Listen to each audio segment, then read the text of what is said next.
வகை நிலங்கள்னு சொல்லுவாங்க. குறிஞ்சி, முல்லை, மருதம், பாலை, நெய்தல். இதுல முல்லை மக்கள் மாடு மேய்க்கிறத தங்களோட தொழிலா வச்சிருந்தாங்க.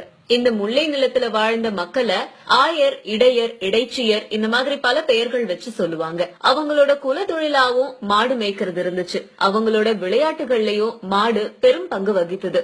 இந்த யாதவர் குலத்துல விளையாட்ட ஆரம்பிச்ச இந்த ஏறு தழுவல் அப்படிங்கறது காலப்போக்குல ஜல்லிக்கட்டா மாறுச்சு. ஜல்லிக்கட்டு அப்படின்னு சொல்லப்படுற இந்த பெயர் முதல்ல சல்லிக்கட்டு அப்படின்னு தான் வந்தது. இதுக்கு என்ன காரணம்னு கேட்டா, மாட்டுக்கு அப்பெல்லாம் கழுத்துல ஒரு வளையம் ஒண்ணு கட்டி வைப்பாங்க. அந்த வளையத்துல 50 வருஷங்களுக்கு முன்னாடி நடைமுறையில இருந்த பேச்சு சல்லிக்காசுன்னு சொல்லுவாங்க. அந்த சல்லிக்காசுகளை அந்த வளையத்துல போட்டு மாட்டுக்கு மாட்டி விட்டுட்டு இந்த மாட்டை யார் அடக்குறாங்களோ அவங்களுக்கு அந்த பண முடிப்பு பரிசா வழங்கப்பட்டுச்சு. இன்னும் சில இடங்கள்ல இது ஒரு வீர விளையாட்டா எடுத்துட்டு மாடு அடக்குறவங்களுக்கு தங்களுடைய பெண்களையே திருமணம் எல்லாம் செஞ்சு வச்சிருந்தாங்க.